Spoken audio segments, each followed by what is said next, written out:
Well, greetings, imagination connoisseurs. Once again, welcome to Robservations, the show about something. I am your host, Robert Meyer Burnett, the Viceroy of Verisimilitude, the master of fun and wonder, the existential Mr. Rogers, as it were. All names others have hung on me, but I will gladly accept. Welcome to this, the 279th episode of this show, and I welcome all of you imagination connoisseurs, you members of this, the Post-Geek Singularity community. And as you know, if you've been here before, if you haven't, welcome. Please hit subscribe. Please like these chats. Well, if you haven't watched it before, I guess you can't do that. But for those of you who haven't, please do it for me. Do it for any of your favorite YouTubers.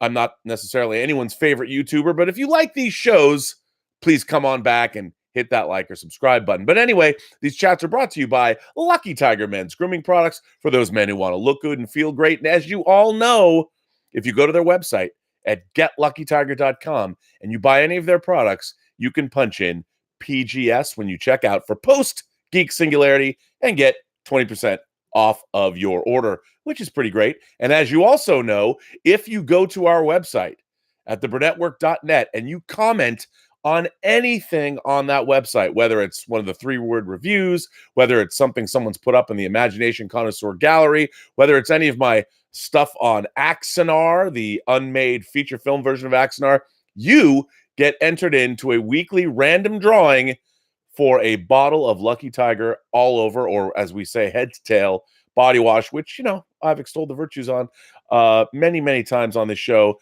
All you have to do is comment and you're entered into a drawing to get a bottle of that for free. I know it's not like a PlayStation 4 that some other channels give away, but hey, I'm giving away Lucky Tiger body wash, and I think it's delightful, and you can win. So there you go. That's all you have to do is go comment on the Burnettwork.net website. Anyway, I got to tell you, anyone who's been following, Star Wars, come on. Last week was a big week for Star Wars. We had 2 episodes of The Mandalorian and Star Wars Jedi Fallen Order came out for video games, and people are loving it, and I haven't played it yet, but it was a big week for Star Wars. But as we all know, on December 20th, The Rise of Skywalker is opening. Now, there's been a lot of chatter on various websites about The Rise of Skywalker. A lot of talk about reshoots, a lot of talk about different versions of the movies, a lot of talk about, is it a disaster? Is it not a disaster? Here's the thing. I really haven't weighed in on my take on any of this because, one, I don't know anything about that. I don't know anyone that's working in or on The Rise of Skywalker. But I will say this. For all of the chatter that's going on online about whether or not there's different versions of the movie, whether it's a disaster or not, I would offer this little nugget, and that is, it's not unusual. I mean, I shouldn't say it's not unusual, but it's not out of the ordinary to be scrambling around almost at the 11th hour to finish a movie that's as important as The Rise of Skywalker. I hark back to my time working on the special features for the extended versions of Lord of the Rings, and as I've said many times, when they were finishing Return of the King, almost at the last minute, they decided to add in the attack on Isengard, the Ents attacking Isengard. That was not in the version of the film that they had when they went back to London to score it. That was something they literally came up with. Imagine, wasn't even planned. And they did the whole attack on Isengard when the Ents attack the trees. The Ents are the trees attacking Isengard, Saruman's headquarters, where he was in league with, where Saruman was in league with Sauron, and imagine, none of that was done. None of that was really even planned, and they did it all at the 11th hour, and it came together quite well. So with everything that's going on with The Rise of Skywalker, it just wouldn't surprise me that they've tested various versions of the movie. They're trying to make a film that caps off the 42-year-long saga of the Skywalker family. And man, I don't envy anybody that's trying to do that. Remember, when they make a movie, they had a script. They had all of it storyboarded. They've been shooting it. They've watched it come together. They don't just wait until the 11th hour and screen a movie and decide whether or not what it's going to be. The problem is this film is crucial to the success of Disney Star Wars in terms of if anything, they want good PR on it. You know, when it's over, audiences are going to flock to this movie. They would like to satisfy as many people as they can. And in Hollywood, you're dealing with a group of people, even though you got filmmakers like J.J. Abrams, you have a person like Kathleen Kennedy, even Bob Iger. They're not the fan base. And what they're trying to do is they're trying to create something that I think is impossible. They're trying to satisfy 42 years of fans, 42 years of mythology, 42 years of motion picture history, and they expect a 2.5-hour movie or however long the running time turns out to be. They wanted to try and satisfy as many people as they can. So, of course, there's different versions. They're going to try all kinds of different things. And I think for a movie like this, it's par for the course. So I am not really worried about the state of the Rise of Skywalker. I'm not. I think Disney and I think Kathleen Kennedy and I think Lucasfilm and Bob Iger and J.J. Abrams, as everyone knows, I am no fan of The Force Awakens. I am no fan of J.J. Abrams' science fiction films. His Star Trek movies I've really not liked, as anyone who knows me knows. I mean, I think saying I don't like them at all is being kind. My real opinions are far more extreme. I was not a fan of Super 8, and I wanted to be. I wanted to be a fan of Super 8, and I really wanted to be a fan of Rise of Skywalker. I mean, of Force Awakens, and I was not. I was not a fan of. I think J.J. Abrams is what I call a cut scene storyteller. He's basically the connective tissue and the character development that we need in most movies. You don't see them in his films. Everything is it's all storytelling shortcuts with him. But here's the thing. I don't think I've ever been pulling or rooting for a filmmaker to pull it out and give us something special with Rise of Skywalker. I am not a naysayer. I enjoyed Last Jedi. Was it perfect? No. Do I feel that it ruined all of this lore and ruined Luke Skywalker? No. I like what they did with Luke Skywalker and Rise of Skywalker, or in Last Jedi. It was unexpected. It was life. It happens. People become embittered. I still don't understand why there was a First Order and why there was a Resistance. I don't get any of that. I don't pretend to. I don't want to read all the backstory, even though I've read a lot of it. I don't think you need to read backstory to understand a movie. But going from Return of the Jedi to Force Awakens made very little sense to me. It seemed like, boy, there's a whole trilogy of movies that we didn't see that apparently we needed to see. But anyway, we didn't see that. Be that as it may, there's something in The Rise of Skywalker that I am very, very excited about. And you might ask, what is that thing? What is it that you're very, very excited about? I'll tell you. I am very excited about First Order Allegiant General Pride. That's right. I don't even know what an Allegiant General is, just like many people did not know what a Grand Moff was. But let me tell you, I am extremely excited about First Order Allegiant General Pride. And do you know why? Because that character is being portrayed by one of my favorite actors, Richard E. Grant. Now, I got to hand it to J.J. Abrams. I don't know whose idea. I don't know if it was the casting director who came up with this idea. I don't know if it was J.J. Abrams. But if I was ever in a position of power in terms of my filmmaking, I would hire my casting director, Christine Sheeks, who I like to call my professional wife. She'd also be producing with me. And I would just say, look, if I'm J.J. Abrams and I'm making Star Wars movies, I could go after. I don't have to wait. I could go after just my favorite actors and put them in things.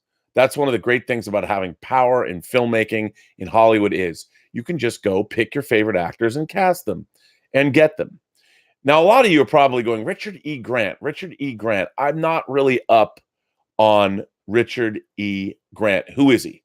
First of all, before I get into that, again, I want to award if there was an award from Robservations of just doing a cool thing. Maybe I need to come up with awards, a cool award. I don't know, the weekly cool award or the weekly trendsetter award. I don't know. We'll have to come up with a special Robservations name because I'm just coming up with this now extemporaneously.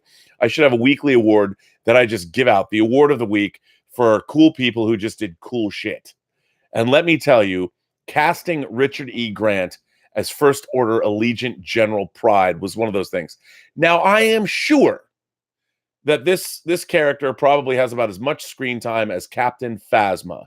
And Hot Toys probably learned their lesson because the Captain Phasma figure didn't sell nearly as well as they thought. Remember how cool we thought Captain Phasma was going to be? Gwendolyn Christie from Game of Thrones being cast as a Star Wars character. My God, how cool did she look? A chrome stormtrooper. What did that turn out to be? A character that was inconsequential. Well, I'm sure that First Order Allegiant General Pride probably does not have much to do in this movie. If I was going to make this movie, he would be a main character. He would be the Grand Moff Tarkin of this film, what Peter Cushing was to Star Wars. First Order Allegiant, I keep having to look at the name to get it right. First Order Allegiant General Pride, played by Richard E. Grant, would be our new Grand Moff Tarkin. Because Richard E. Grant is that cool. And when somebody casts an actor, I mean, he's going to have an action figure. I don't even collect. I will get the Black Series figure of Allegiant General Pride just to have an action figure of Richard E. Grant. Now, let me just tell you, when I like actors, especially like male actors, it's not because, I'm questioning my sexuality. My love of actors, sometimes I just fall in love with actors because they're that cool. And then they just show up in things that make them even cooler to me. When I was younger, James Spader was that actor. I mean, yeah, when I saw him, of course, he was a villain in Pretty in Pink. He was awesome with his linen suits and his great hair. But if you saw Jack's Back, he was great. Sean Cunningham's movie, The New Kids, where he played Dutra, and then, of course, in my beloved Tough Turf, the lead in Tough Turf. You just got to love James Spader. And then, of course, his seminal role, in more ways than one, in Steven Soderbergh's indie breakthrough hit, Sex, Lies, and Videotape. And then onward. Now, of course, he's on the blacklist. He's a little older. He doesn't have his hair. He's a little thicker, but he's as cool as he ever was. Well, Richard E. Grant is one of those actors for me. Now, I got to go back into his filmography. 32 years ago, Richard E. Grant starred in a movie, and this was the first time that I really saw him in a film. He plays the lead role in director Bruce Robinson's semi-autobiographical film, With Nail and I. That's the name of the movie. With Nail, like with nail as one word, like the word with, like you're with a nail. With Nail is the name of it's the name of Richard E. Grant's character that's loosely based on a real friend that director Bruce Robinson had. The whole story it's a period piece set in the late 60s, and it is a comedy where not a whole lot happens, but it's a movie that everybody needs to see. It's one of my favorite comedies, and to be honest, the people that I've tried to show With Nail and I to, invariably Americans don't really understand this movie or think it's very funny. It's not that they can't understand it. They're just like, I don't get it. And I've got that. I've heard that a lot from people. But if you haven't seen With Nail and I, you're missing out. Now, this, as a matter of fact, let me just read a little bit. I'm just going to read the plot from Wikipedia. Because this movie, I'll read the plot. Actually, I'll read a little bit of the plot. In September 1969, two unemployed actors, flamboyant alcoholic With Nail and contemplative Marwood, live in a messy flat in Camden Town, London. Their only regular visitor is the drug dealer, Danny. One morning, the pair squabble about housekeeping and then leave to take a walk. In Regent's Park, they discuss the poor state of their acting careers and the desire for a holiday. They propose a trip to a rural cottage near Penrith, owned by Withnail's wealthy Uncle Monty. They visit Monty that evening at his luxurious Chelsea house. Monty is a melodramatic aesthete who Marwood infers is homosexual. The three briefly drink together as Withnail casually lies to Monty about his acting career and claims that grammar school-educated Marwood studied at Eton. Withnail pursues his uncle to lend them the cottage key, and they leave. They drive to the cottage the next day, but find the weather cold and wet, the cottage without food, running water, or power, and the locals unwelcoming. In particular, a poacher, Jake, whom Withnail offends in the pub. Marwood is anxious when he later sees Jake prowling around the cottage and suggests they leave for London the next day. Withnail in turn demands that they share a bed in the interest of safety, but Marwood refuses. During the night, Withnail becomes paranoid that the poacher wants to harm them and climbs under the covers with Marwood, who angrily leaves for a different bed. Hearing the sounds of an intruder breaking into the cottage, Withnail joins Marwood in bed, and the intruder turns out to be Monty, who has brought supplies. I mean, let me tell you, does that sound riveting? It is. It is. I think this movie is hilarious, and it's just one of those moments where you watch this movie and you're like, what the hell? What is this movie? Why is this happening? Why am I watching this film? And what's really interesting, the movie, let me read you a little bit about this film. The film is an adaptation of an unpublished novel written by Bruce Robinson in late 1969. Actor friend Don Hawkins passed a copy of the manuscript to his friend Mordecai Schreiber in 1980. Schreiber paid Robinson £20,000 to adapt it into a screenplay, which Robinson did in the early 1980s. When meeting Schreiber in Los Angeles, Robinson expressed concern that it might not be able to continue because the writing broke basic screenplay rules and was hard to make work as a film. It used colloquial English to which few would connect. Give me a tanner and I'll give him a bell. Characters in dismal circumstances and a plot prodded not by cinematic voiceovers. Schreiber told him that is precisely what he wanted. On completing the script, producer Paula Heller urged Robinson to direct it, found funding for half the film, and the script was then passed to Handmade Films. After he read it, George Harrison of the Beatles, whose film company Handmade Films was, that's right, Beatles, George Harrison, agreed to fund the remainder of the movie. Handmade Films also funded movies like Time Bandits. So anyway, that's kind of how the story started. And of course, Withnail's friend is played by American Doctor Who, Paul McGann, another great actor. Now, if you haven't seen this movie, and it's not for everybody, I think everybody should watch. I just tell you to watch it. You can get it on Blu-ray. It's one of those movies where you watch this movie and you're like, what?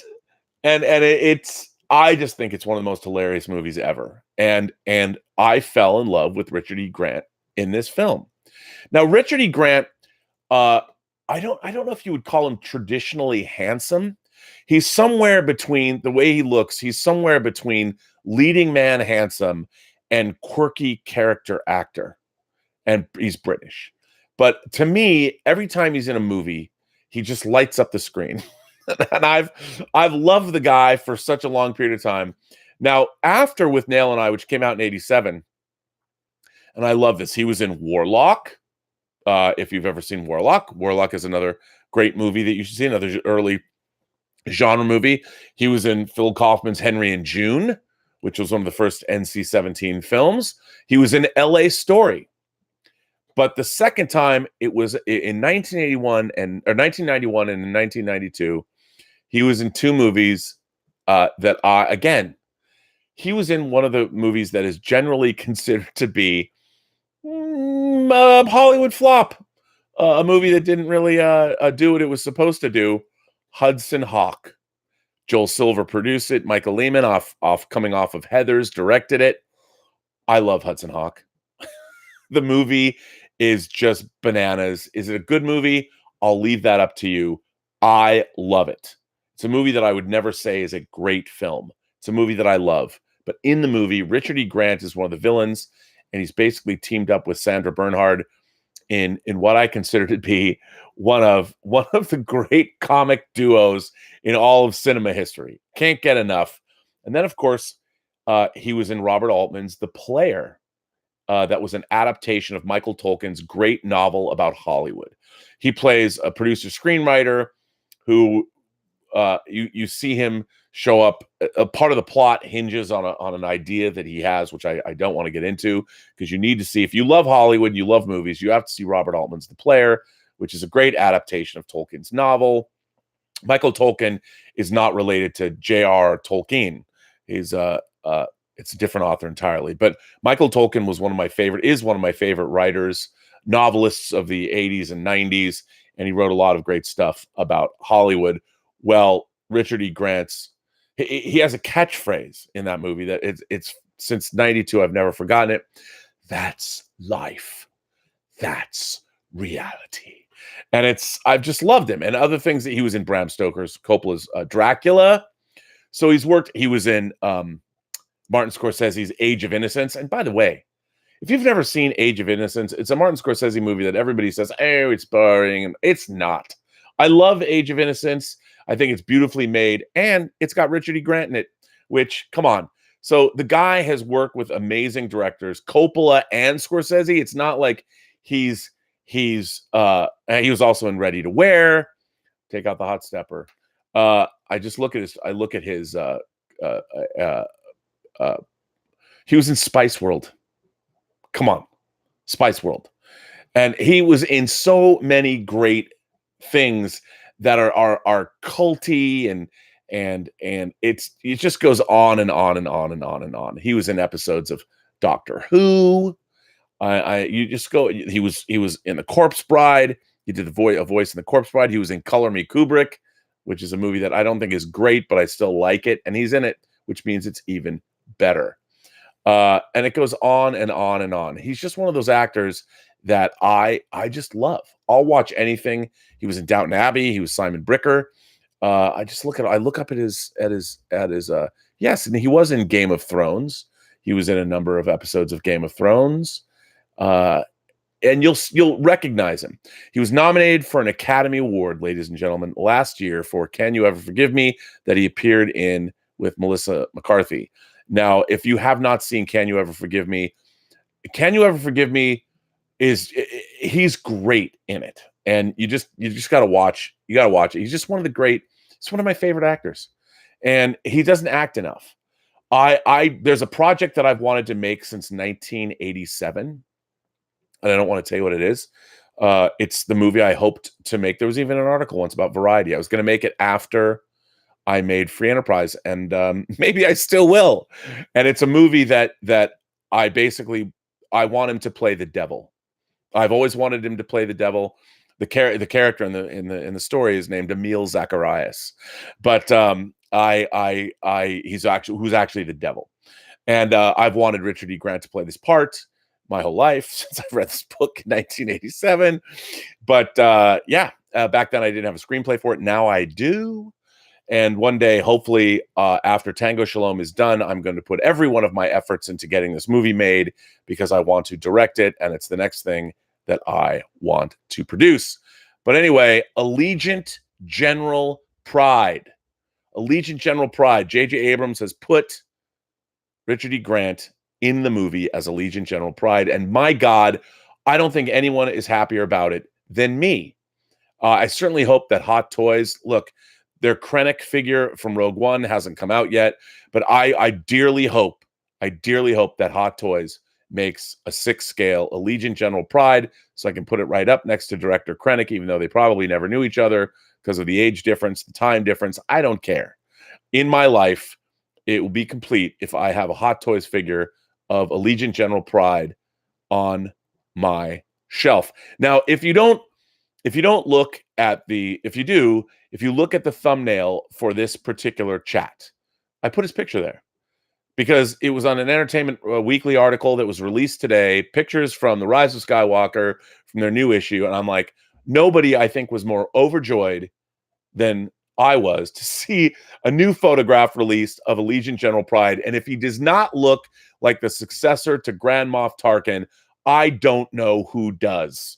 So there you go. Now, this person, me, coming at you now, you can say what you want about Rise of Skywalker. You can be cynical about it, but I'm going to tell you, one of the reasons that you should be excited about the Rise of Skywalker is that Richard E. Grant is playing Allegiant General Pride. Maybe it's just me, but I think that's pretty damn cool. And I think that you should too. So that's, today I was like, what am I going to talk about today?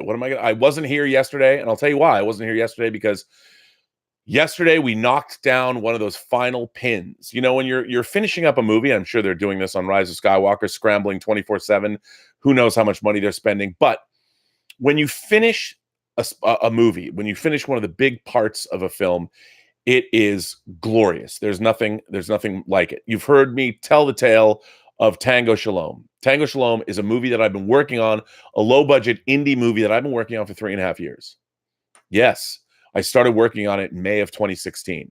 Now, independent movies sometimes take this long, especially when you don't always have all the money. You have to raise it as you go. It's not a good way to make a movie. If I had my druthers, this movie would have been finished years ago.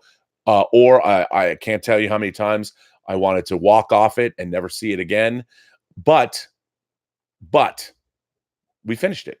We're finishing it. Yesterday, one of those big milestones happened. Now, the picture has been locked, and we had color corrected the film. But working on the sound, I've noticed things that I wanted to tweak. Little things. Movies are never really finished. They're only abandoned. And I was able, there was like 15 or 16 shots that I wanted to address. So Randy Kuhnfield, who is our great colorist at Blue Line Finishing, we went back in and we made these final tweaks. So it is complete. The picture portion of Tango Shalom, with the exception of the opening and closing credits, which are still a little bit in flux, because we have to get the final who's still working on this movie, but it's done. So the picture portion is done. So me as the editor, there's really nothing more that I can do, but as post supervisor, I have to still make sure that the credits are on the film. But it was very, very exciting sitting with director Gabe Bologna yesterday at Ernie's Taco House, which, by the way, was the first time I ever went to a Hollywood meeting. More than 30 years ago, I met with Mick Garris. Taylor White and I met with Mick Garris at Ernie's Taco House. So yesterday, sitting there again, it's still here, but sitting at Ernie's Taco House after we were basking in the glow of the fact that the picture portion of Tango Shalom is almost entirely completed, with the exception of credits and 2 title cards at the beginning. So that was very exciting. It was very exciting to reach that milestone. But yeah, so all this negativity about Rise of Skywalker, I just thought I wanted to share the gloriousness that is Richard E. Grant and the fact that he is Allegiant General Hux, and Allegiant General Hux, Allegiant General Pride, and I'm very excited that he is here and he's going to be in the movie. And by the way, he's probably going to be in the movie for like 2 minutes and probably die, but I don't care. I'm excited about it. I'm excited he's in the movie. And I can't wait. Chris Pavoto is here. Chris says $1 billion films isn't most future pressure on Disney. Well, what Chris is talking about is we were talking about on the John Campea show today that there's a new milestone in town as far as Hollywood is concerned, and that is films that gross $1 billion. And this is a year that might have 10 films that gross $1 billion, which is insanely unprecedented. And Disney, of course, has most of those films. And Chris is asking, doesn't that put a lot of pressure on Disney? Well, here's the thing. As milestones get broken, expectations change. And now everybody's going to be shooting for that $1 billion gross. I think that's insane. A movie like The Joker grossing $1 billion does nothing for industry expectations. But here's the thing. This is anomalous. Billion-dollar movies are anomalous. Now, I know that Batman v Superman was expected to gross $1 billion, and it did not. That isn't what par for the course is for movies. Having an expectation of $1 billion is really, I think it's too much, and you're setting yourself up to fail. But this year, we have seen, especially Disney. Disney has had Captain Marvel was $1 billion grosser. Spider-Man Far From Home, which isn't released by Disney, but it's a Sony film, but it's part of the MCU, $1 billion grosser. Endgame, of course, was pushing $3 billion. Aladdin grossed $1 billion. Then, of course, we have Joker. And it's a possibility that we now have Frozen 2 could gross $1 billion. Jumanji, which is not a Disney movie, could gross $1 billion. And Rise of Skywalker could probably, I hope, I would assume it's going to gross $1 billion. So Chris is asking, isn't all the pressure on Disney? Well, yes, because the thing is, what that does is it sets unrealistic expectations for your next year and the year after that. This is an anomalous year. And while I think Disney has been doing great this year, and I've really enjoyed their output, who would have thought Aladdin would have made it to $1 billion? Especially, I always think about how movies are after, when they're out and they've been successful, like Aladdin. People always want a Monday morning quarterback and go, I knew all the time. Nobody knew. I mean, it's not like the online community was embracing what we'd seen from Aladdin from the get-go. But here we are. Aladdin and Will Smith grossed $1 billion at the box office. And Naomi Scott. And Naomi Scott goes from $1 billion movie to Charlie's Angels. So look at how quickly fortunes can change in Hollywood. That's the business, but that's what goes on. So yeah, I think, Chris, Disney is going to have an inordinate amount of pressure on it. I mean, so is James Cameron, because everyone's going to expect the Avatar movies to also gross at least $1 billion. I mean, that's like the floor. The ceiling is going to be, will it beat Endgame? I would hate to have those expectations on me, but I think they're unrealistic. But anyway, yeah. Willow Yang says, did you give your Irishman tickets to someone? We did not. No. Nope. Didn't. That's the second time this year. I had It tickets as well. Didn't do it. So those seats went unclaimed, which makes me sad, to be honest. Makes me very, very sad.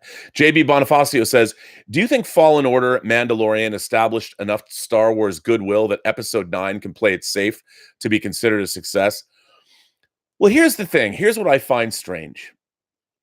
Everyone loves Star Wars.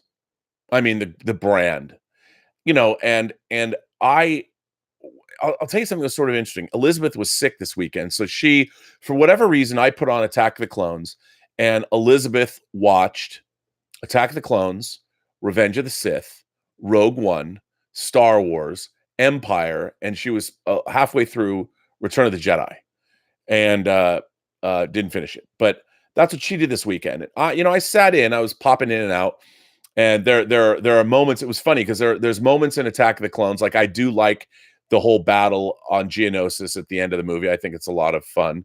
And there's a lot of scenes in Revenge of the Sith that I really like. And of course, I've told everybody I've seen Empire Strikes Back. I saw it 26 times in the theater, but I've probably seen it 100 times since then. And of course, the original Star Wars, it looks, by the way, great on Disney Plus, even though there's now some controversy as to whether or not Star Wars, Empire, and Jedi are true, if they have a true HDR color grade on them. I watched a very interesting video that shows that they don't. But I will say that Star Wars, regardless, if it truly was done a while ago, maybe it was before they even had HDR to do the grade with. But Star Wars looks pretty fantastic. The colors are different. They've been adjusted since the Blu-ray master, and I think looks pretty damn good. But I think there's always goodwill for Star Wars. But I do think, look, Mandalorian was exciting. Look, people were very excited about Mandalorian. Jedi Fallen Order, people get excited about Star Wars, what they want. And what's funny is you don't have to have, I don't think the Mandalorian, I'll be honest, the Mandalorian's good. But if I were to actually be honest, I would have to say I'm a little disappointed by it so far. I think it's very thin. I'm having fun with it, but we have to see where it goes. I hope it's ramping up. I know we haven't seen a lot of the characters that they promised us, but so far, The Mandalorian, while enjoyable, has been thin for me. Not a whole lot of story going on, and it's been these sequences that in a movie would have been, I think, played much faster. We're an hour into this story, and we've got what I would say a normal movie would have covered in 15 minutes. you would have done the first 2 episodes of The Mandalorian in the first 15 or 20 minutes of a movie, and you would have speeded them all up, and it would have been breakneck speed. You think Raiders of the Lost Ark, but I know that's not what they're going for. But I think what Mandalorian has done, though, is I'm in. Can't wait to see the next episode. And I haven't played Fallen Order yet, but everybody's excited about it. And I've read a lot of reviews of the game, and people really like it. So I think that's terrific. I think fantastic. I mean, I love Star Wars in general. I want Star Wars to be great all the time. Last Jedi, I thought, was a step up from, I think really, while I've always said the prequel movies were bad films, but they're good Star Wars. And it's funny just popping in and watching certain scenes. I like the story that's being told, but it was, dare I say it, it's McClunky. It just is. And I like images and I like sequences, but I don't think it all holds together. Was it Topher Grace who did a cut of the prequels? And I just think they really suffer from George Lucas's insular. He was sort of insulated from humanity because, you know, he couldn't lead a normal life anymore because of the success of Star Wars and the success of everything he did. And I think that the prequel trilogy suffers from a lack of understanding of basic humanity, the way characters interact and the dialogue. But the Star Wars story, the rise of the Empire, is pretty interesting, and I quite enjoy it. So I don't know if audiences, remember, we online people, we're not the general population. The people that are on YouTube watching all these channels and listening to pundits like myself pontificate about Star Wars, we're not the general public. I think the general public, even my mom, she's like, "Oh, you know, a new Star Wars movie's coming out. Are you excited?" Like, I'm not going to get into it and talk to her about, "Oh, I don't like the prequel trilogy." My mom just knows I love Star Wars. And I think for the most part, that's kind of the way it is for the world at large. We love Star Wars, and I want to see Star Wars succeed. I hope Rise of Skywalker is great. I hope Mandalorian just goes on an upward curve and gets better and better and better every episode, and by the end leaves me breathless. I think there's a really interesting story being told there. We shall see. Factual Opinion says, why the quality drop in Next Generation season 7? What the hell? Well, Factual Opinion, I think, you know, the problem is there's 178 episodes of Star Trek The Next Generation. And that's, of course, if you include like the pilot episode, Encounter at Farpoint, and All Good Things when they're split into their episodic. They were later played not as their 90-minute episodes, but as 2 episodes later in syndication. That's why you get to 178. But you know what? The writing staff burned out. They relied too heavily on bringing back family members. But there's still great stuff in episode 7 or season 7. And of course, All Good Things is an incredible season capper. But yeah, I mean, I think that sometimes the writing staff gets burned out. How many more stories can you tell? There's still, look, I think seasons 4, 5, actually 3, 4, 5, and 6 of Next Generation are all very strong for the most part. And season 7 was a bit of a misstep. And also, you know, then they were developing Deep Space Nine. They had it on the air, and writers were coming and going, and everybody was sort of in flux. I think they suffered from senioritis, to be honest. But there's still some good stuff. But I agree with you. Next Generation season 7 is not as good as it should be. Rick Markins is here. Well, thanks for supporting the channel, Rick. Very much appreciate that. Hello, Rob. Today I bought a few classic sci-fi movies that I haven't seen before. 1, Forbidden Planet. 2, The Day the Earth Stood Still. 3, Invasion of the Body Snatchers. I'm sure you've seen these. Your thoughts on them? Well, Rick, kudos to you, sir. First of all, I don't know what format you bought them on, but those are 3 of the very best science fiction movies of the 1950s. All of those movies are, I would say, exemplary. You know, other movies I might add to that list would be things like The Thing from Another World, of course, War of the Worlds, and maybe When Worlds Collide, Them. But you're well on your way. That is, those 3 movies are all on a top 10 list of the best science fiction films of the 1950s. Great choices. I hope you got them on Blu-ray. Day the Earth Stood Still and Forbidden Planet and Invasion of the Body Snatchers all resonate even today. So kudos to you. I wonder what made you decide to go buy those today. Forbidden Planet, my God, it's on Netflix too, and I've just watched it the other day. Forbidden Planet is easily, of course, look at it and think about it when you watch it as a prototype. It's the prototype for Star Trek.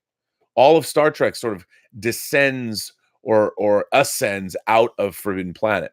Really, really interesting stuff. So you have done a great job, sir. This is interesting. This one, Ian Samuels wrote in once again, and this is speaking about McClunky. Rob, George has been at it again. Yes, it's true. Despite selling Star Wars and Lucasfilm, George Lucas has still managed to get his grubby mitts on Star Wars. It is well known that Lucas messed around with the now famous Han shot first scene from A New Hope. He decided in his infinite wisdom that Han shooting Greedo in the way he did was too dark side. I think I read this before, but I'm going to read it again. No, George, you do not even understand your own characters. Han is a hard ass and is not going to take crap from anyone. But no, in George's version, Han is a soft ass. He had Greedo shooting first, then he added very odd CGI movement of Han's head, as we are supposed to believe he has dodged Greedo's shot. It looks awful, but now there's the version on Disney Plus, and George has changed it again, and he added one thing. Just before Han and Greedo shoot at the same time, and you get the weird CGI Han head Greedo jerk Greedo insults Han, perhaps giving Han a reason to shoot, but Greedo says McClunky? What the hell, George? What the hell is McClunky? Well, according to George, this is a change he made in 2010, which makes no sense because it does not appear on the 2011 special edition Blu-ray release. He also claims that it is something Sebulba says to young Anakin in The Phantom Menace. Like many things that George does, it makes no sense, and it makes a scene that worked in the original even worse, which with every change he has made to it. I got to tell you, Ian, that you're 100% correct. So for those of you who might not have, I didn't do the best job reading that letter. So there is an extra added moment in the cantina scene right before Greedo gets shot where he says the word McClunky. Now, I was in the other room when that scene came on when Elizabeth was watching it. But what was really interesting to me is the word McClunky sounds totally different from all of the other sound design or the dialogue in that scene. It doesn't even sound like it's the same actor. Indeed, it probably isn't. I know back in 1997 when the Star Wars special editions came out and Lucas made those first alterations, he had said that he didn't like the fact that in what he considers to be children's films, that Han Solo was a murderer, that the reason he killed Greedo, that it never sat well with him, that Han Solo was a murderer. In his mind, somehow, Greedo necessarily, there should have been more to it before Han shot Greedo.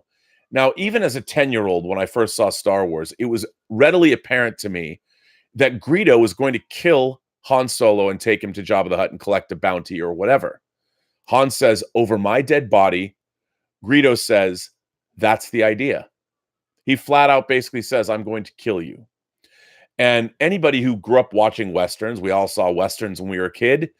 I saw, it was such a throwback, even though it's in a long time ago in a galaxy far, far away. It was such a throwback scene in a bar. Han kills a dude in a bar, like in a Western, before that person could kill Han, before Greedo could kill Han. Greedo had threatened his life. Greedo was probably going to kill him. That's the way things were done. Frontier justice out on the spaceways on Tatooine. Because if there's a bright center to the universe, Tatooine is the planet that it's furthest from. The law comes swift. It comes for all men and all aliens, all Rhodians, whomever. Filgrin Dan and the modal nodes. You never know when you're going to Dan. When you're going to die. And I think that for me, when he made that change, what he did that I think is the most egregious is he takes away from Han's character. Han was able to, with a gun pointed at him, he was able to maintain his cool, get his own blaster out of its holster, and take care of business, take care of poor Greedo. And it shows what a badass Han is. And by changing that scene, you fundamentally make Han, well, an idiot. And I understand where George is coming from. From the time Star Wars was made, George adopted kids and he became a father. And when that happens, men change. And I understand where he is coming from, but from a storytelling standpoint, all he's ever done is diminish the character of Han. And, between 1977 and 2000, or 1977 and 1997, 20 years transpired where Han just killed Greedo. Everything was hunky-dory in the cantina. And now we have 22 years since the special edition, and we've had to live longer. Well, people that were born in that time have lived longer with that Han Solo sequence, the Han doesn't shoot first scene, which has always been since 1977, dare I say it, McClunky.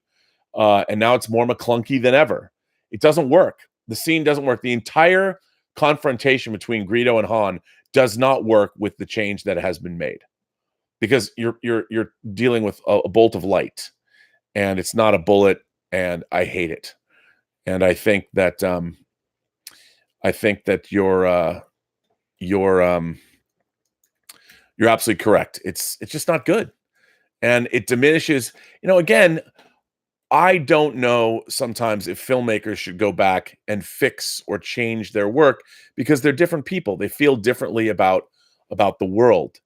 And to go back and change that scene, I think you have to remember what kind of a movie that you're watching. I don't think it necessarily sends a bad precedent when you have a world where everybody is strapped with lightsabers and blasters and people die throughout those movies, that you're going to suddenly decide to say that, my hero has now become a murderer because he's taken someone out that just threatened his life and would probably have killed him. I think Han Solo was always, if I don't have young children, but if I did, I would have no problem showing them that movie. And I would say, you know what, kids, if you were a smuggler and you had a blaster and somebody like Greedo came to threaten your life, I would hope you'd kill Greedo first too, if he threatened your life, because that's how you survive a long time ago in a galaxy far, far away. Mark C is here. Well, thanks for supporting the channel, Mark. In many cases, comments about girl power kind of sound like man bashing. Even my girlfriend has noticed. I think prior social media comments by Banks and Stewart made her latest comments a self-fulfilling prophecy. Well, for those of you who don't know, Mark Shure is talking about comments that Elizabeth Banks had made about the Charlie's Angels film. Now, I want to point out that her widely reported comments about people, guys only watching, they don't like female action stars, were actually made prior to Charlie's Angels coming out, but are only now being widely reported as being comments she made after the failure of Charlie's Angels at the box office. Now, here's the thing, and here's what I find ironic about all of this. The Charlie's Angels franchise was created as a fun cheesecake thing. It is certainly not about, yes, you saw women taking on their three little girls went to the police academy, 2 in Los Angeles, 1 in San Francisco. The entire Charlie's Angels franchise is certainly, it doesn't come from what I would say is the most woke place in the world. There's a very famous picture of Farrah Fawcett Majors, who played Jill Monroe in the original Charlie's Angels. I think every boy, I certainly had her picture up on my wall. And we didn't tune in. I certainly didn't tune in and watch Charlie's Angels because I thought of it as empowering to women. I watched it because Kate Jackson, Jacqueline Smith, and Farrah Fawcett Majors were smoking hot. And everybody, of course, went through the transition where you didn't think Sabrina was really the hot angel. She was more the intellectual one. But as the show progressed, you realized that, she might be the one you really love the most, for those of you who don't know. But so Elizabeth Banks was making these comments. They tried to turn the Charlie's Angels franchise into basically more of a fun, tongue-in-cheek Mission Impossible franchise. But I think that was wrong-headed. And I don't blame Elizabeth Banks for this. I think she had a take on it. I think now we live in a world where it's strange to me, anybody who has a sense of genre history, if you look at shows like Buffy the Vampire Slayer, which in this day and age would have been, people would have held it up. Look at how woke this show is. It's like, it's 20 years old and it was woke back in the day. We just didn't have that term yet. And people weren't pointing fingers. We didn't have the morality police or the inclusion police, the cancel culture police going around telling you how aware you are of the plight of human beings. I mean, it's such a strange thing. But there have always been strong female characters, especially in the last 50 years of genre film, all the way back. I mean, of course, there's Alien and Aliens, but look at how Princess Leia is portrayed in the first Star Wars. She's a badass. Like I've said on the show before, she stands up to both Vader and Tarkin and lies to their faces. She can handle herself with a blaster. She's able to, while her ship is being boarded, she's able to get the Death Star plan. She's into R2 and off the ship. I mean, she's a badass. This is some rescue. You know, she takes it upon herself to help out. And it's such a weird thing, the idea that men somehow don't like strong female characters. I mean, who was playing Tomb Raider when it first came out? You know, there's a lot of characters in the Resident Evil franchise. It's just, I think it's a strange thing, and it's become a byproduct of the era we live in. Now, I don't think you should dislike Elizabeth Banks. I think when I've seen her speak, I'm a huge fan of her. I'm a huge fan of her as an actress and as a budding filmmaker, and I want to see more work from her, and I hope this doesn't derail her career and send her to director jail. I really hope that doesn't happen. But whether they're a self-fulfilling prophecy or not, I mean, it's so silly to go after half of your audience. I mean, the reasons Charlie's Angels failed, I think there's a lot of them. There's a lot of reasons why it failed. And Elizabeth Banks and her production team and the girls, they did the best they could. But I just think that in the movies now, first of all, your casting, was a big problem. People know Kristen Stewart, but Naomi Scott, I mean, if you saw, she was Jasmine, of course, in Aladdin, but she's not exactly a household name.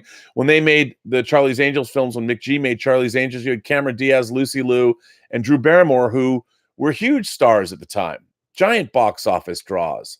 And to begin with, you start there. But yeah, I mean, her comments, I don't know why she said those things, but perhaps it was a self-fulfilling prophecy, or perhaps the movie just wasn't that good. Like I was saying, you know, the reason that Joker is as successful as it is because it's not, first of all, yes, he's a Batman villain. So you have all of that awareness, but that film really resonated. Joker is about something. It's about our culture today. And even though it's a throwback to the Scorsese films of the 70s and early 80s, you're dealing with income inequality. You're dealing with healthcare. You're dealing with hot button issues you wouldn't think would find their way into a comic book movie, but they did. So people see Joker. You walk out of that movie, it's very thought provoking. It doesn't matter where you're from or how you identify as a person. When you go see Joker, you are going to react to that film. You're going to have something to say about it, and that's why it has now crossed $1 billion the global box office without even opening in China, because it gets people talking, which is what great movies do. Willow Yang says, "Boomer, okay." Do you think Yoda's manner of speech is a trait of the species? I've always assumed he talks that way because he's an old sage. You know what? I think that I think the way people talk is a function. I don't think let's say English or galactic standard, the language that Yoda speaks in the Star Wars films, I think that was not his first language, and he learned that language, and that's how he speaks it, because of maybe he knows 10 different languages, and that was the fifth one or the eighth one or the 10th one he learned or something, and that's why he speaks the way he speaks. It's just, I think, a quirk to Yoda in particular. I think if you met someone else from his race, Yaddle, for instance, they might speak differently. I think part of it is, yes, he's an old sage, and part of it is probably the way, at least, look, if I was delving into that, I would say that he knew a bunch of languages, and this is just how he spoke that particular language, that he was using other different kinds of speech in such a way that this is how quote unquote English sounds from Yoda. I mean, at least that's kind of how I've always seen it. I could be wrong. Magic K says Elizabeth Banks blames Wonder Woman and says it's a male genre movie. Meanwhile, she is developing a DC teenage show with Wonder Woman as a protagonist. Yeah, I honestly, I really don't understand. We live in a world now where I think the idea of male and female superheroes, or any kind of, whether they're characters in The Expanse, whether they're characters in Star Wars, we live in a world where it's all interchangeable, especially over the last 25 years. The last 25 years of genre cinema, where you now have girls playing video games, girls watching anime, girls buying comic books. Men and women are being serviced together in all of this entertainment. And the idea that you're going to mix and match, Wonder Woman and Captain Marvel did not become the big hits that they are with just guys going to see them. You know, I said to John on the John Campea show before Captain Marvel came out, I called it. I said, you know what? This movie is going to make $1 billion. After Wonder Woman, you had an underserved audience, namely females, who were not being served by the superhero films that they were seeing. And once you saw images of someone like Gal Gadot in, of course, Batman v Superman, she was very strong. The portrayal of her was great. When she shows up in Wonder Woman, look at how many people turned out. And I'm like, the MCU people love Black Widow, but I said women have been totally underserved. Do you think women don't want to have the same kind of characters that men do? Sure they do. I mean, the evidence, there's no, now while the conventional wisdom was wrong. It was wrong. And it was wrong because nobody actually tried. You know, I mean, if you went back into history, and doesn't matter whether you have a male or a female protagonist or whatever gender you want to call somebody. It's all about, are you showing us a great story with great characters? You know what? I went and saw Thelma and Louise. I love Thelma and Louise. I love Thelma, get your butt back here. I love that movie. I love Gina Davis and Susan Sarandon in that film, and all the men in that film, with a few exceptions. Brad Pitt, I guess, but they're douchebags. Men are shown as being predatory and evil. And, you know, if the shoe fits, it didn't bother me when I watched Thelma and Louise. I was completely on the side of Thelma and Louise. I didn't sit there and go, I'm not going to go see a movie about two women. No, people will go see any story as long as there's great characters and a great story. They'll see any movie. So this idea, it's just nobody had cracked that code. The problem was, like for the longest time with superhero movies, people thought, well, you know, superhero movies have to look like they come off the pages of a comic book. They mistook the medium for the message. And we had that for a long, it was a huge problem that comic books, they're just comic books.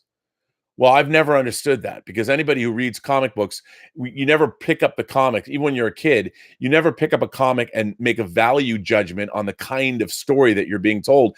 If you're into comics, you love the stories. You take them just as seriously as any other story you're hearing. It was the people that grew up and grew out of comic books that didn't understand how their audience for comics relates to those stories. You know, it's funny. You look at Superman the movie. You'd think Superman the movie was a hit. You'd think that people would understand, but it wasn't until 11 years later that we got Tim Burton's Batman. Nobody had taken the time to adapt a comic book that way. Nobody knew, because people had a prejudice against comic books as a source medium, and they didn't take them seriously. So now people know different. The same is true of, no one's going to turn out for a female protagonist film. Men won't turn out. I'm like, yeah, they will. If it's good. Guys are like anybody else. We want good stories, well told, that feature great characters. And by the way, I've got news for you. Boys, we like watching girls on the big screen. We do. We always have. And you want to give me a kick-ass super heroine? I'm going to show up. I'm going to roll out and see that movie if it's good. If it's good. You know, when I'm watching Mission Impossible and I'm watching Tom Cruise do what he's doing, I don't think to myself, I'm watching this because it's a guy. Yes, Ethan Hunt is a dude. But you know what? If you watch Atomic Blonde or Luc Besson's La Femme Nikita or Lucy, or give me a movie that has a female protagonist that kicks ass. I recently watched Red Sparrow. I liked Jennifer in Red Sparrow. I also liked her in the Hunger Games films. I'm not going to not go see a Hunger Games movie because, oh, Jennifer Lawrence stars. I'm not going to go. I want to see a kick-ass dystopian thriller. I read that book, the first Suzanne Collins Hunger Games book. I'm like, well, shit, man, I got to see this movie. I mean, it's all about characters and story. It always has been. And if you have great characters and great story, I don't care if it's male or female, people will show up. They will. And that is the key. Give me great stories and give me great characters. When you start, like now in this day and age, people are like, well, we have to show a certain kind of person. I get representation. I understand representation from a global marketplace standpoint. It's good business. And you know what? The more kinds of people that we see in movies, the better off we are. But true inclusion is all about showing people and making it matter of fact. You know, one of the things about Rogue One, which I watched again with Elizabeth, Rogue One gets better every time I see it. But that is a film. First of all, you have a female protagonist and you have a multi-ethnic cast. They don't make a big deal about it. It's just there and it feels natural. It feels like, okay, these are just the characters in the film, and it works really, really well. And that's how you do films like that. You never should put your agenda, whatever that agenda is, before your stories and your characters, because you'll lose. You will lose. It will interfere with your story and it'll interfere with your characters. Rick Berg is here. Rick Berg says, Ben Kenobi did it to the bad guys at the bar and nobody seemed to care. Yeah, right? I mean, Ben Kenobi cuts off some dude's arm and that's like he maims a guy for life. Or he kills him too, I guess. Guy bleeds out and dies. And yeah, what is that? Ponda Baba and Dr. Evasian? Nobody seemed to care because they were threatening. We have the death sentence on 12 systems? They were going to kill people. I'll be careful. You'll be dead. I mean, this is a rough and tumble place. The idea that, what are you going to do? Diminish a character by creating a weird situation where somebody has to have shot first to make deadly force necessary? No, man. In the Star Wars universe, it's like the Old West. Somebody cheats a card, you gun them down. It's funny because kids get that. They get that. Culture Inject asks, does a 5-year contract an actor signs for a show means that there will be 5 seasons, or do those 5 years include the time between filming seasons? That's actually a good question. No.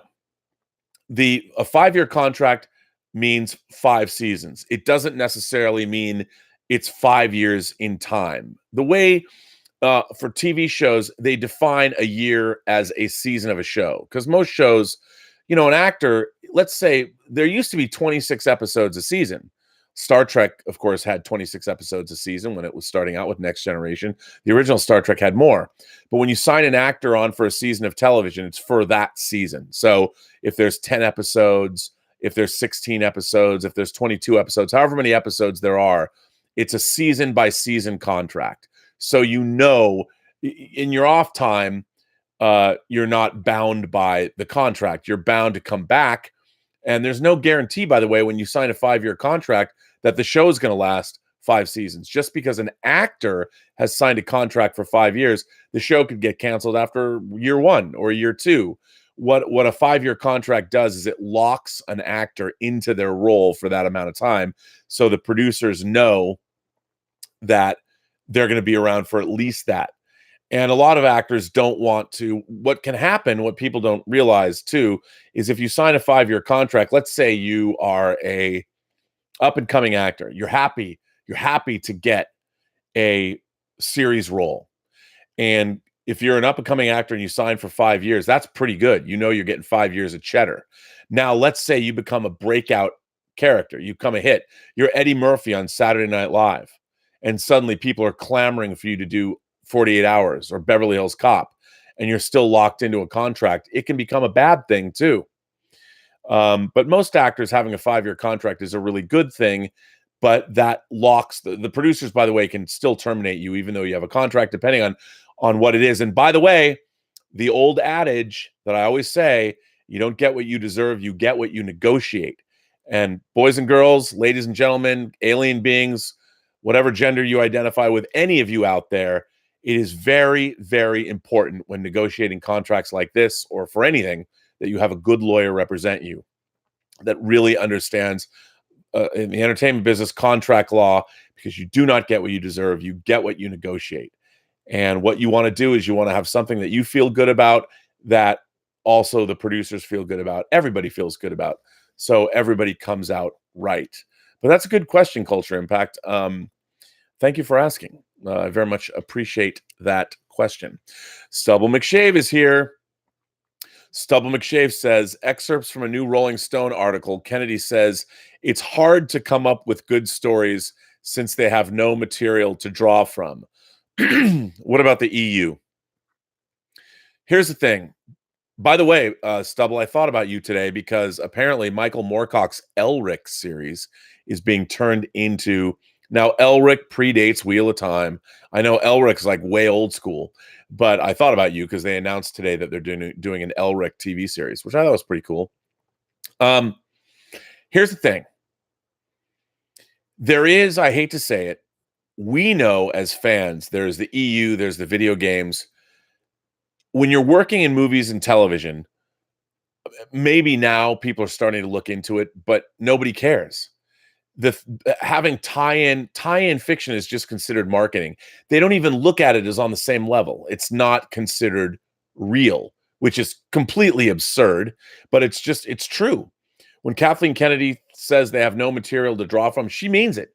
She knows the EU exists. She knows there's a story group, but in her mind, comic books are just tie-ins. They're marketing material. It's not even real, even though for a lot of us, it's very real.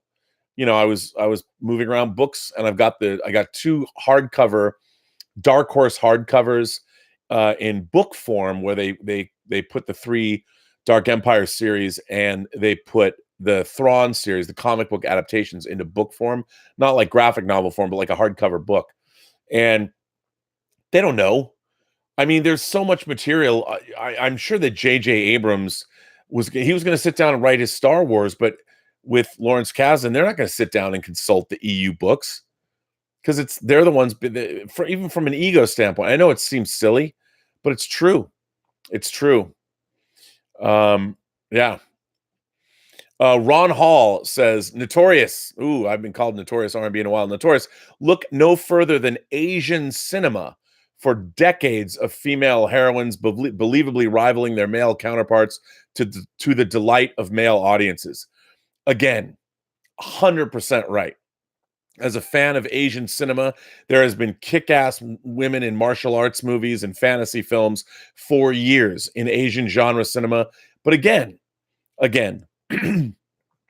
until we start to develop a holistic look, we don't, you know, it's funny. I always say that when people talk about, well, you know, Asians are underrepresented in movies here in the United States. That's true.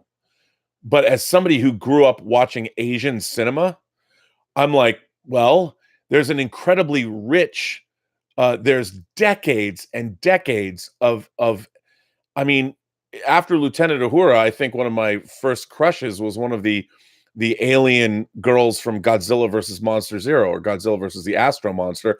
I wanted to meet one of those alien babes in those silver and black outfits. You know, I mean, it's just so silly when you talk that way when someone's like, well, I don't watch Asian cinema, and you're like, yeah, but you're complaining about representation if you're not watching Asian cinema. Now I get it. Here in the United States, that isn't the case. It's different. I mean, my love of Sun Kang's Han Solo is not shared, but I would like Sun Kang to pretty much be in every movie, but that isn't the case, and I understand that. But you are absolutely correct, Mr. Hall. There is all of these Asian films that many people haven't watched. When you start delving into them, I mean, I talk about my love of Tony Leung, man. You want to watch a movie? Watch all of Wong Kar-wai's movies are romantic. Even the Grandmaster, which is about Ip Man. But the you go back and watch In the Mood for Love. Look at my man Tony Leung. Talk about a lady killer. My man Tony Leung in that movie. My God, is there anyone you wouldn't want to be more than him? I mean, I want to be. If there's anybody you want to be more than Tony Leung and In the Mood for Love, I don't know, man. He's dope, and I fell in love with him. I mean, and I'm talking about a plutonic male on male love respect. I'm not saying that, well, maybe I do have tendencies. Maybe I am a little on that spectrum, the Kinsey spectrum, whatever it is.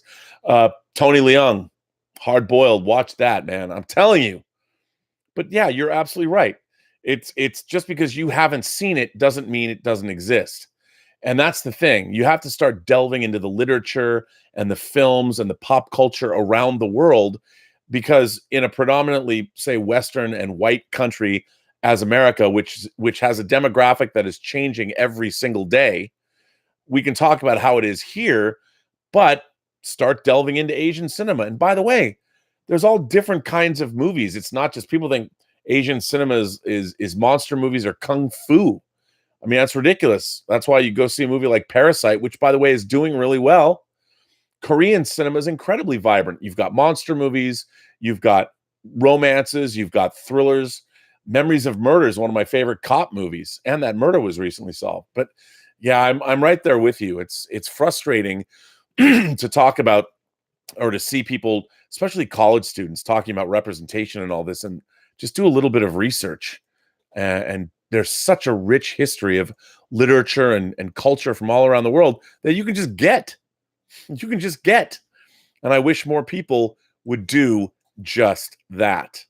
And it kind of bums me. It kind of bums me out. Here's a letter from our man Jeffrey Mao. Good day, Robert, and all my fellow imagination connoisseurs. The one thing that I love about the Post-Geek Singularity and our gathering hole Robservations is that it's about the only place that I've found where I can pontificate about my crazy ideas about geekdom and genre entertainment. I think that's a good thing. I very much appreciate you thinking so. I remember one of my first letters about how I imagined that humans in the Star Wars universe did not really look human, but they were made to look human in the films for convenience. No one else in any comment section of YouTube channel would have given me the time of day on that. So thanks for all that. See, I love that idea, by the way. I understand it's like people are always going like, oh, in Star Trek, how come they always speak English? And even as a kid, I'm like, well, they have a universal translator. So I just assumed that I understood as a kid that I'm in the United States watching a movie or a TV show that was shot in English. And in the alien worlds, they had a universal translator. They were speaking in a different language, but it would be inconvenient to have actors speak in gibberish and subtitle everything. But in my mind, part of my suspension of disbelief is understanding that for whatever reason it works. And that's why I've always been another thing. Like I love action figures that come with chairs.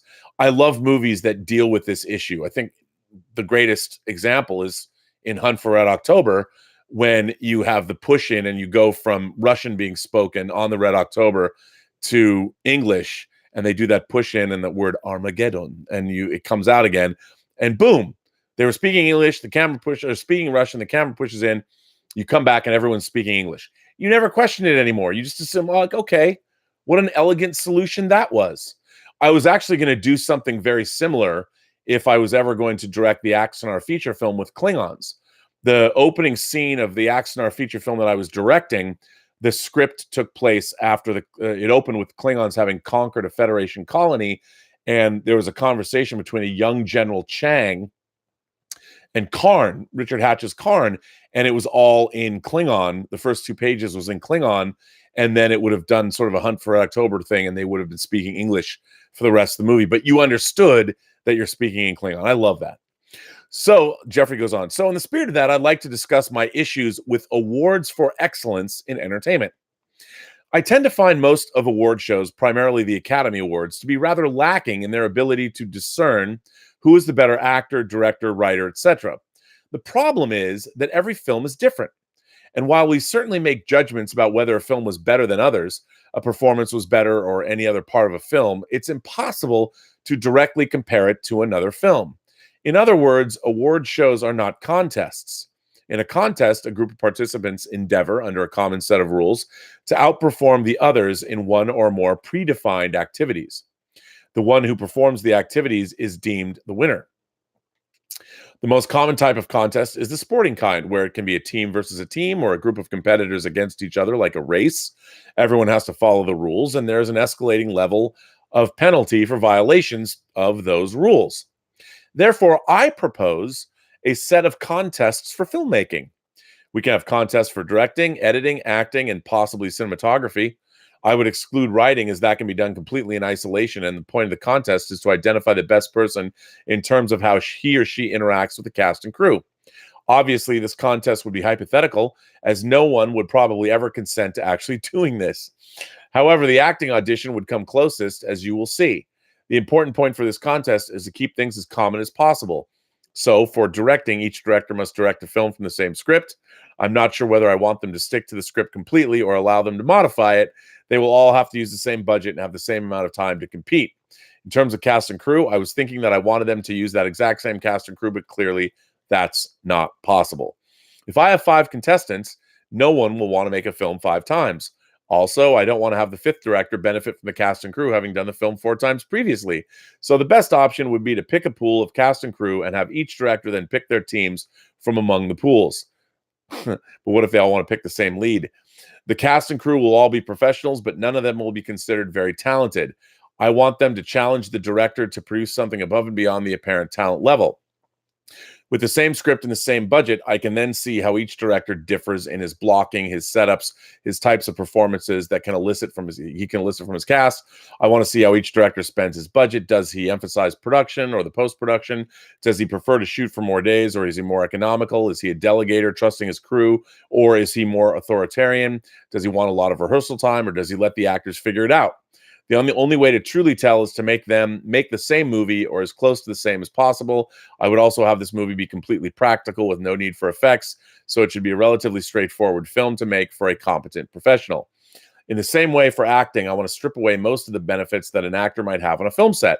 I want to take away a great director who can elicit a good performance. I want to remove the other cast who might have good chemistry with the actor. I want the actor to use all of his talent to turn a mediocre script into something great. For editing, I was thinking that you literally just take all the footage, dump it on each editor, and tell them, here, make a movie. 5 or so different editors then produce 5 or so different cuts of the same film. They can only use the footage available to them, therefore no reshoots, but then they're totally free to do all their thing. The only thing they can't do is talk to the director. They can all have access to the script and any notes or suggestions from the director or any other person on the production, but cannot consult with anyone else during the editing process. The idea would be the editor found this footage and everyone who made the film has disappeared. He has to piece it together. Those are the ideas that I had. It's an interesting thought experiment, and it would be a great bar discussion to think about how our great directors would handle making the same film. Thanks, Jeff. Jeff, you know what? You know I like your letters. I think this is hogwash. Because what you're doing is you're setting up the parameters of a contest that aren't even how movies are actually made. I'll tell you a funny story, though, a personal story. My last year of college, I took at USC an editing course, and it was an actual editing course. And in the editing course, the final was all of the students were given the same footage from a movie. And the movie was a Jerry Lewis film. I don't know what Jerry Lewis film. Maybe it was an episode of TV. I never knew what movie it was from. I don't remember. Maybe they told us the name of it, but I don't remember. And it was just one scene. And in the movie, Jerry Lewis is walking up to a ticket counter at an airport and wants to buy a plane ticket. And the guy behind the counter is he's very fey, and he's very fastidious, and just a little mustache, very sort of a cliche type character. You know exactly who he is when you first meet him. And that's the scene. And Jerry Lewis is having a hard time getting this guy to sell him a ticket. So when I looked at that film, when I looked at the footage, the first thing that popped into my mind was, okay, you need to set up the obstacle. The obstacle is Jerry Lewis must surmount this obstacle. So the point of the scene is Jerry Lewis needs this guy to sell him a ticket. Well, I started the movie with the guy, the ticket taker. And you see him, he's organizing his desk. He's being very fastidious. Yes, I have to have everything just so. And then I had Jerry Lewis walk up to the ticket taker, and he's like looking, and I did, because there's what's called the rule of threes. You show the guy come up to Jerry Lewis. Jerry Lewis comes up to the ticket counter, and at first, Jerry Lewis, nothing happens, and then you cut back to the ticket taker, and then you cut back to Jerry Lewis going, am I gonna be helped? And then you cut back to the ticket taker for a third time, and he finally stops what he's doing, and he looks up at Jerry Lewis, and he says, "May I help you?" And then you play the scene. In the room, the teacher said to me, I was the only person in the class where I started the piece with the ticket taker. Now, I thought it was obvious, because when you're telling a story, we already know Jerry Lewis is the hero, the protagonist of the piece, but you have to set up a problem for him to surmount. Otherwise, the scene doesn't work. At least that's how I saw it. The teacher said to me in the class, and what you did was there was like 15 of us in this class, and we would show all of our pieces back to back. And a lot of people did the same thing. But the teacher looked at me and said, "You get an A." And he gave me an A. I got an A on the final, because that was what the scene was all about. That's what you as an editor were supposed to learn, which was great. And I think the parameters you're setting up, that would be an interesting filmmaking contest, but I don't think that would, when it comes to the Oscars, I've always loved the Oscars. It's one of my favorite things to watch every year is the Oscars. I've always loved the Oscars. When I was a little kid, I watched them. I loved watching them, and I usually watched them by myself because nobody really cared, and I didn't like people talking.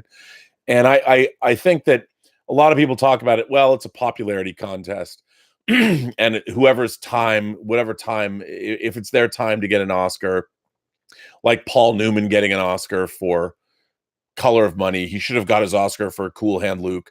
Why did Stanley Kubrick never win an Oscar for directing? Why did Alfred Hitchcock, by the way, never win an Oscar for directing? They were always also rans, and then they get an honorary Oscar or something. And I think that for whatever reason, there's a lot of undeserved. There's a lot of winners that were deserving that don't win. But I think whether you win or not, we place a lot of emphasis on that in the entertainment business.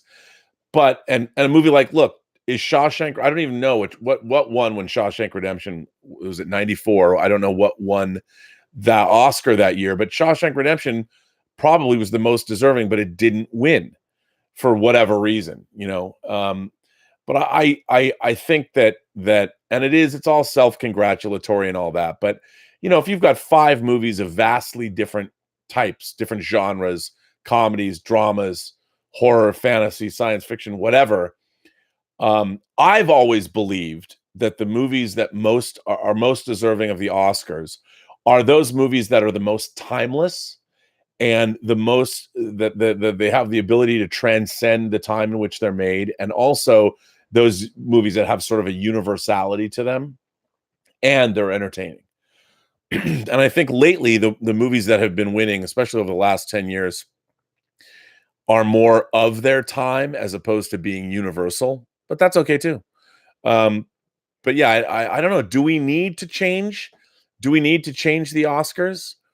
Are they unfair? I don't know. But I think your idea, a filmmaking competition show, I think could be really interesting. So I don't think the problem is what you described, though. An editor works with a director, or in the case of television, works with a producer. So to have an editor working by themselves isn't necessarily fair, because all of the great editors, filmmaking is a collaborative art from top to bottom. And to isolate people and to take them out of that equation, out of that collaborative equation, you're sort of taking away what the art and the alchemy of filmmaking is. Nobody makes movies in a vacuum. And while I do believe I am a proponent of the auteurist theory, because you have to have a strong director who has a vision for what they're making, because every department head wants to know what he thinks or she thinks when you're making a film. You have to know somebody's opinion has to be the opinion that everybody eventually goes to, because otherwise, it's funny. Elizabeth has been she's been taking a film class. She'd never made films before, and in this film class, They've had these just small assignments, but people have not had defined roles. And she has found that that's very frustrating, because when you get on set, who picks the shot? And you've got people, everybody's got an opinion. Everybody thinks they know. I've always said this: movie making is the one profession on the planet Earth that every single person thinks they can do. We've all watched movies. Certainly we should know how to make them, right? And it's been interesting hearing her experience, because she gets frustrated because there's no voice. People, when you have 10 different people or 5 different people, even 3 or 2 different people picking shots, where is the unified style and where is the story that is being told? You're really, when it comes down to it, yes, and all my writer friends are going to cringe when they go, if we didn't have a good script. That's true.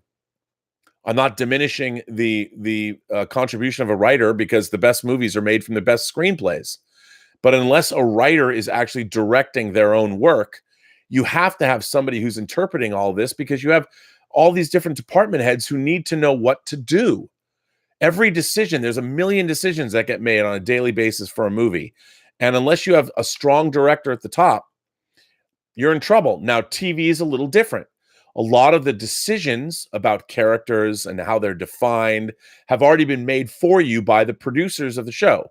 Writer-producers are really the top dogs when it comes to a TV show. Directors are not nearly as, when you're working on a TV show as a director, the directors get replaced every week, whereas the writer-producers, the showrunners are the same, and your crew is the same, meaning that on a TV show, one of the most important people on a set for anybody, even the director, is your first AD, I would say. The man who keeps the show running and who knows probably more there is to know about the daily operation than anyone. So when a director comes on, that doesn't mean a director has nothing to contribute. But when you're talking about characters and plot, those things have been very defined for you already. Now, what your idea, what your job as a TV director is really to realize what the writer, producer, the showrunners were going for with their script, and to keep the actors in their character as you take them through presumably really more interesting situations and information that they've, or things that are happening than have ever happened to them before. So I think that's, that's a big deal. That is a big deal. But it's interesting, Jeff. I mean, I would love to participate in a film. I mean, Project Greenlight was kind of like that, I think. But interesting, an interesting idea. Yeah, an interesting idea. So I like this. This is an interesting letter. This comes from Koba, our favorite ape, who of course lost out to Caesar. But greetings, RMB and the Post-Geek Singularity. I have a simple question today. Will we ever get the return of the swashbuckler genre? Movies where the main action was a good old-fashioned sword fight? Look at how many classics there are. Captain Blood, The Adventures of Robin Hood, The Seahawk, The Crimson Pirate, Black Swan, The Count of Monte Cristo, Rob Roy, and the various Zorro and Three Musketeers movies. Heck, the most recent films in this genre seem to be Pirates of the Caribbean franchise. I miss fun adventure movies like this. I miss the movie Sword Fight. Hey, man, the best thing about the Bond movie Die Another Day is the sword fight. It was badass. Koba. Good, interesting question. I think as we have moved further and further into what I'd like to call a science fiction world, and technology becomes a bigger and bigger part of our lives, I think it's harder and harder to go back in time, but that to that era. Now, that isn't necessarily true of all things, because time travel, going back to earlier eras, certainly Game of Thrones, a lot of sword play, movies like Outlander and other period pieces are popular. But I think it's if you're going to deal with sword play, and I mean, look no further than the Star Wars movies, but sword play, the real swashbuckling sword play films, which, by the way, I love. I've loved them since I was a kid. the Seahawk. I mean, even the sword fight when they're fighting skeletons and Jason the Argonauts. And there's a lot of great action stuff that was in the Pirates of the Caribbean movies, and I do like a good swashbuckler. I just think it's a lot harder today to get audiences involved. Now, whether you have a TV show like Black Sails, I mean, we have a lot of things. Spartacus has done well. There's been a lot of period pieces that people are into for whatever reason. But swashbucklers, like what you were describing, these grand adventures, I think like Westerns, we'll always have them, but it's kind of a genre that's been lost to time. You know, before, when you made an action movie, I mean, think about it. When they made swashbucklers in the early part of Hollywood, think about even a movie that was made in the 40s or the 50s. Automobiles had only been around for 3 or 4 decades, not even 4. So nobody had come up with the definitive idea of doing a car chase, whether it was a Bullet or French Connection or To Live and Die in LA, you know, or any of the Fast and Furious movies. You know, you just hadn't come up with, cars couldn't go that fast. And the idea that you'd have a car chase on city streets was something that was alien to people. But a swashbuckler, people going at each other with swords, that was still badass. People could really understand that. So if you had a great sword fight, whether it was on a ship or ship to ship, or if it was in a castle or something, that was something that people could really get behind, and that was the pinnacle of action. That was as big as it got. But nowadays, will a movie support a would people watch movies where the only action in the film was sword fights? I mean, one of my favorite action scenes, I love the Battle of Germania in the beginning of Gladiator, where you basically have dudes, the Germanic hordes, the barbarian hordes against the Roman legions.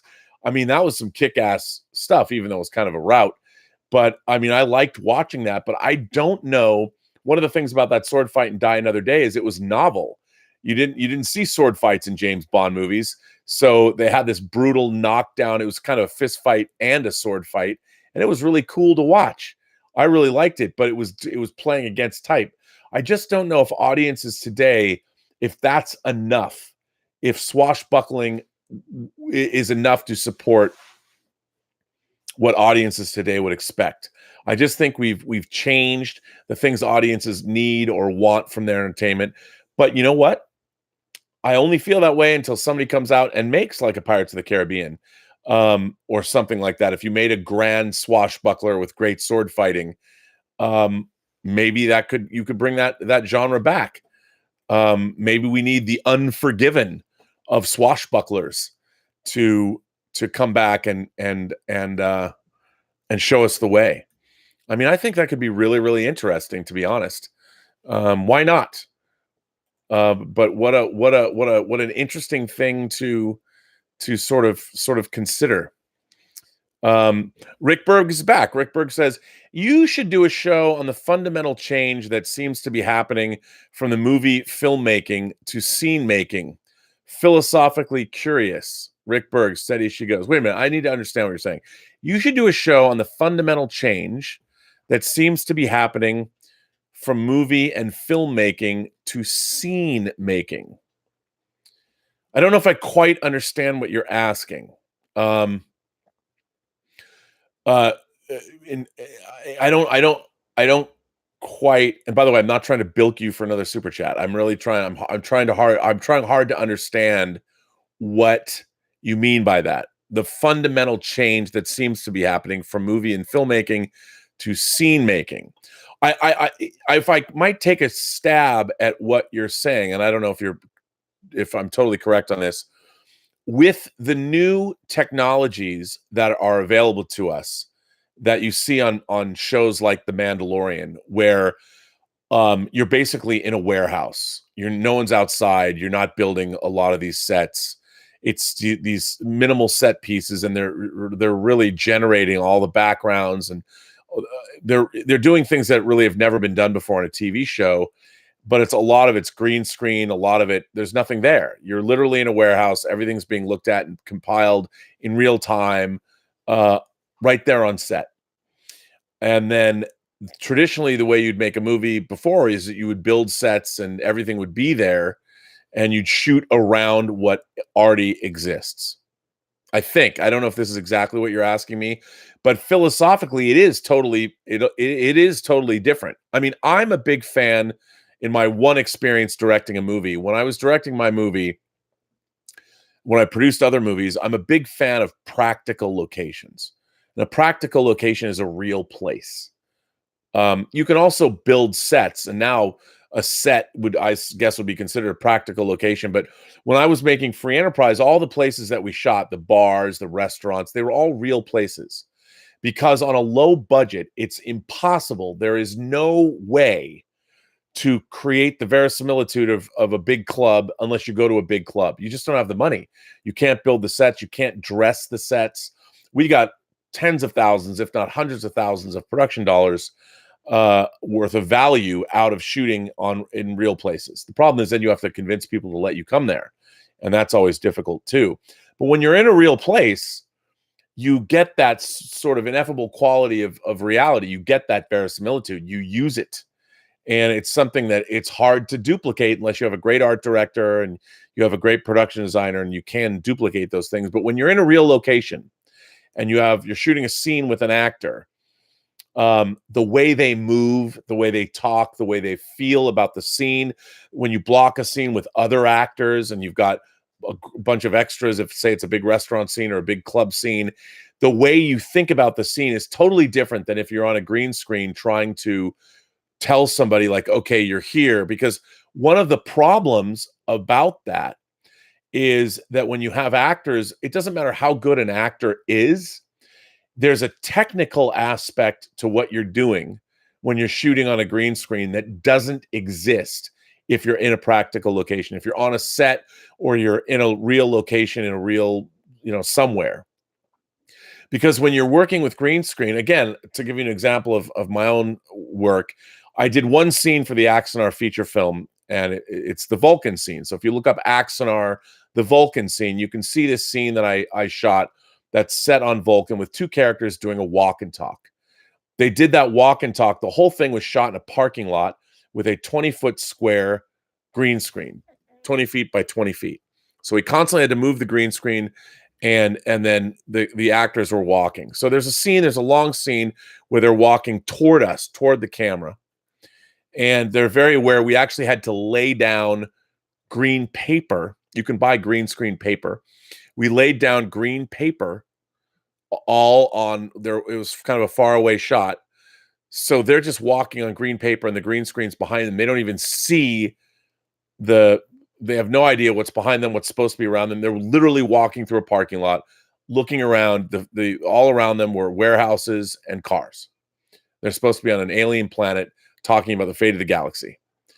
So how does an actor, it doesn't matter how good an actor is, when you're in that environment, in a parking lot in front of a green screen, walking on a piece of green screen paper, so you can comp it all in later to visual effects, that would be nothing like even if you're out on a set where you've got real sand or a real sculpture garden or something. It's always better, in my mind, to be shooting in more of a real location, having more physical set pieces that actors can interact with or see. And I think part of the reason that the prequel trilogy is so stilted is because so much of it was shot on with just practice. There's little set pieces here and there, but a lot of it was shot against green screen. And it's really difficult because an actor, how do you get your balance as an actor? How do you understand your environment? How do you get into character? If it's much more easy to believe if everything around you is practical and there, your performance is going to be better. And again, a good actor can imagine all of these things. But when you're standing around on green screen sets, an actor is not just being immersed in character. You have to think about, okay, I have to technically hit these marks, and I have to stand right here, and I have to do this, and I have to do that. When you're on a real set, an actor can really, it's not that precise, and you don't have to think about, well, wait, I have to hit this mark because the effects team needs me to do this, and I have to stand in this light. It's easier when you're given practical locations on which to work from, and it's very different. Now, I don't know if that's the question you were asking, Rick, but I think that movie and filmmaking, when you said scene making, I was thinking like the scenes that you're shooting now, a lot of them on, say, The Mandalorian are done on green screen, and it makes it a lot harder. It's just it's a different discipline. And again, I don't know if that's what you wanted, but you're right. And I think it's much harder to shoot in a place that isn't real, or when you're not on location or you're not on sets, than it is if you are. It's much easier if you give an actor a lot to do, because my whole thing about working with green screen and working with actors and shooting on green screens is it's a lot harder to improvise, or it's a lot harder to try and play with the scene to see. Like, one of the things that is fun for me when I'm directing something is when you're setting up a scene, especially on TV, you're moving really fast, but you do what's called blocking. I have my version of how I want the scene to go. Then what you do is your first AD is with you, your director of photography is with you, and you have your actors, and you're playing out the scene. You're like, this is what I thought you should do. And the actors are moving around the room and how would they talk to each other. And you don't want people just planted in place. So you're figuring out business for them to do, and how do they walk around a room, and what is it that is going on. And what's really interesting is my vision of that scene is just something I have in my head. Well, when a great actor comes on and we start blocking, like they play, what you do is you just allow the actors to play the scene out, and you watch what they do, what they're instinctively doing. And sometimes stuff comes out and you're like, ooh, I really like that. And then you'll be, as a director, you go, okay, I love this beat over here. I loved how you moved over here. And once you've seen the scene blocked out and you decide, okay, here's how we're going to play it, that's when the first AD and the director of photography can work with his team and set up how they're going to shoot this scene, because it might take 5 hours to shoot, depending on how much coverage you're getting. So that could be half a day. It's got to be important. And then the first AD and the DP will know, where's the camera going to go? Like, which direction are we going to shoot in before we turn around? But I love that. I love seeing actors and improvisation and what they do. If you're on green screen and you're on sets that don't really exist, it's a lot harder to do that, because it has to be a lot more precise. But that was a good question. Again, maybe that's not the question you're asking me, but I liked answering that anyway. Well, ladies and gentlemen, I think that's time. That brings me to the end of this episode of Robservations, a show about something. I want to thank all of you imagination connoisseurs, all of you members of the Post-Geek Singularity community that make up our great little community here. I want to thank also my moderators, my new moderators. We've got Jordy Lyons and Lewis Yu. I hope they're still enjoying what's going on. I want to thank, of course, Greg Smith. I want to thank Detective Jim, who I guess was or going to see Frozen 2.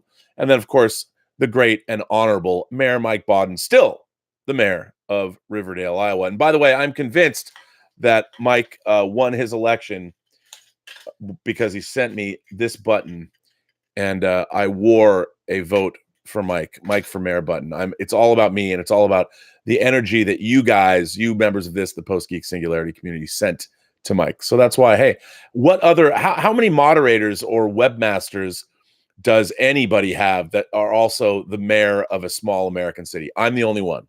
And I think that's pretty exciting.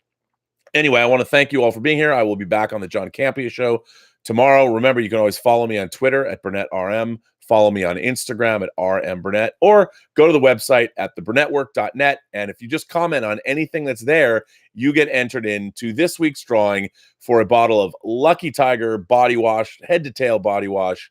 It's great stuff. And, I need more Lucky Tiger face scrub. Maybe we can give away face scrub, and I can rig it and make sure I win. No, I'm just kidding. I wouldn't do that. But anyway, I want to thank you all for being here. It was a fun chat. And remember, Rise of Skywalker. Why not just hope it's going to be good? I'm going to hope it's going to be good. I want it to be good because Richard E. Grant. Come on. General Pride. I love it. I'm very excited. Anyway, remember, every person you meet has a story to tell you have yet to hear. All you have to do is listen. And with that, I say to all of you, Have a better day.